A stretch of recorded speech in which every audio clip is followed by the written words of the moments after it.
E aí, pessoal, este é o Rede TV FC, comigo, Nelson e José, aqui na redação do portal da Rede TV. E hoje falaremos sobre o Paraná Clube, que tem a melhor defesa do Brasil como mandante neste ano. Ele disputou 14 jogos no estádio Durival Brito e Silva, que é mais conhecido como Vila Capanema, venceu 9, empatou 5, não teve nenhuma derrota. E o mais impressionante, marcou 19 gols e sofreu apenas um gol. E olha, enfrentou adversários difíceis, Avaí, Figueirense, Bahia, Atlético Paranaense 2 vezes, Vitória e o Goiás e o Paysandu, que foram os 2 primeiros jogos em casa pela Série B. Os números são impressionantes do Paraná e também fora a defesa continua boa também, né, José? Exato, sim, em casa o rendimento é espetacular, fora também é muito bom.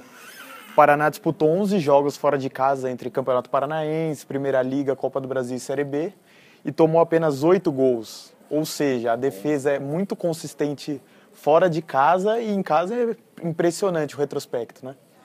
O ataque também, a gente falou defesa, mas o ataque também está rendendo muito bem, né? Se comparar aí nos 3 primeiros meses do ano, o ataque do Paraná foi o melhor dos últimos 10 anos. Eles fizeram 23 gols em 11 jogos, uma média de 2,9 por jogo, 2,09, perdão, por jogo.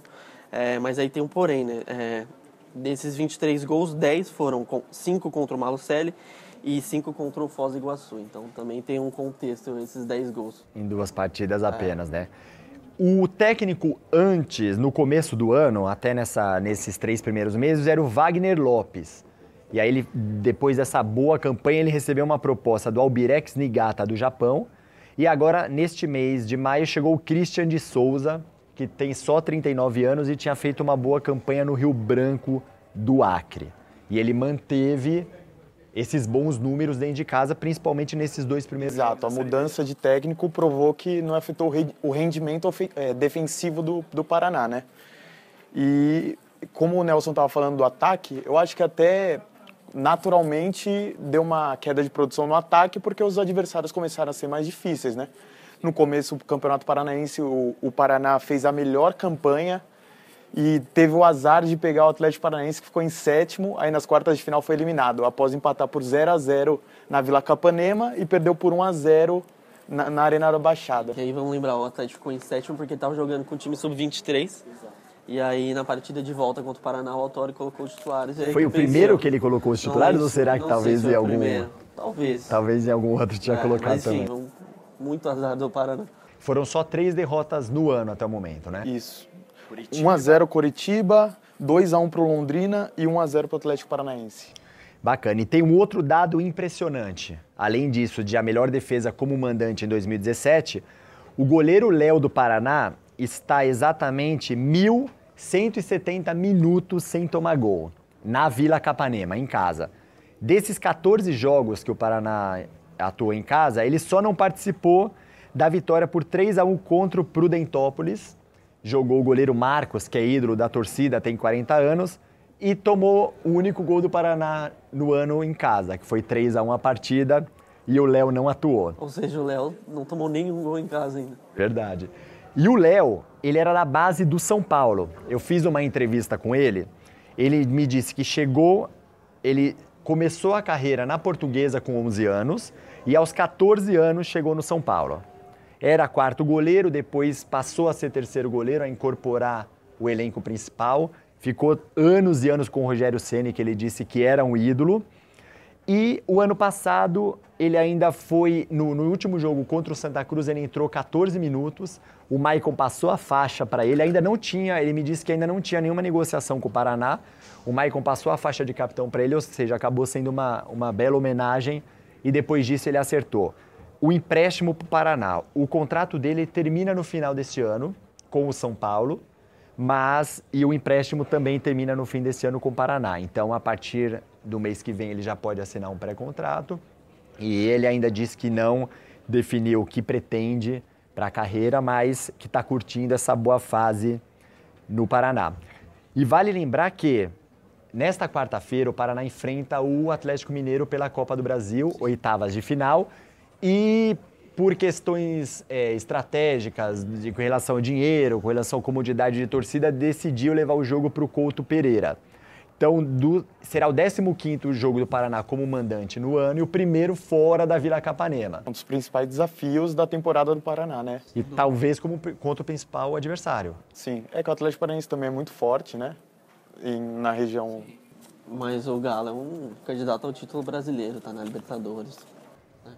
E o Galo vai entrar com um time titular, será? É. Foi poupado no fim de semana. Eu acho que vai um time misto, né? Provavelmente. Nesse primeiro jogo, né? Como ainda não é o jogo decisivo, ele ainda...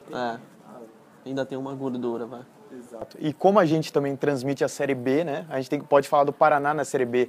Um time que já jogou 3 rodadas e não tomou nenhum gol ainda também, né? Que a gente tá falando da boa defesa. O problema também é que empatou 2 por 0-0, né? Tem a questão de não fazer gols algumas vezes também, né?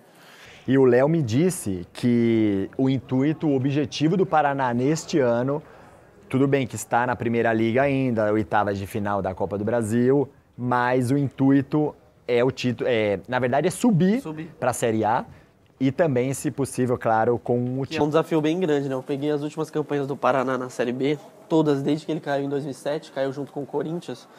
E ele, na verdade, depois que ele caiu, ele se estabeleceu como um time de meio de tabela. Ele só conseguiu brigar de fato pelo acesso em uma oportunidade, em 2013, né, na Série B do Palmeiras, que ele ficou a 3 pontos do acesso. Mas de resto ele ficou em 11º em 2008, em 10º em 2009, em 10º em 2012, 11º em 2014. Então um time que se estabeleceu ali sempre no meio da tabela da Série B. Eu lembro uma vez da Série A que o Paraná, não sei se foi 5, 6, o Márcio Nobre era o atacante do Paraná, que depois jogou no Fenerbah. O Paraná meteu um 5-6 no Palmeiras, lá na Vila Capanema. Eu não lembro desse jogo, não. Teve aquele Paraná do Caio Júnior também, que foi bem marcante, que foi para a Libertadores. Tinha o Josiel. Josiel, Pierre... O Josiel é artilheiro brasileiro, né? Foi o artilheiro naquela temporada. Nessa campanha que o Paraná foi rebaixado, ele foi artilheiro também, 20 gols. Acho que depois disso... Eu acho que foi nessa que o Paraná foi rebaixado que ele foi artilheiro. Na anterior, não. Na outra, não. Ah, sim. E depois disso foi rebaixado e ele foi pro Flamengo, então. Isso. Pode E ser. aí depois ele voltou. Eu acho que foi isso, sim. Opinião de vocês sobre o Paraná nesta Série B. O que vocês acham? Eu acho que um time que tem uma defesa tão sólida quanto a do Paraná, a gente sabe que em pontos corridos, assim, quase sempre o time que toma menos gols, ele sai campeão. Não tô dizendo que o Paraná vai ser campeão, mas se ele tem uma defesa tão sólida, eu acho que ele tem tudo para brigar pelo acesso, sim. Eu também acho que o Paraná, começo de ano foi muito bom, mas a gente estava vendo o elenco é muito jovem, né? A gente não sabe se vai conseguir disputar até o final do ano lá em cima com esse alto nível. E eu acho legal também no Paraná o Guilherme Biteco, né? Que teve agora em novembro, final de novembro, perdeu o irmão no acidente da Chapecoense e é legal ver ele jogar bola.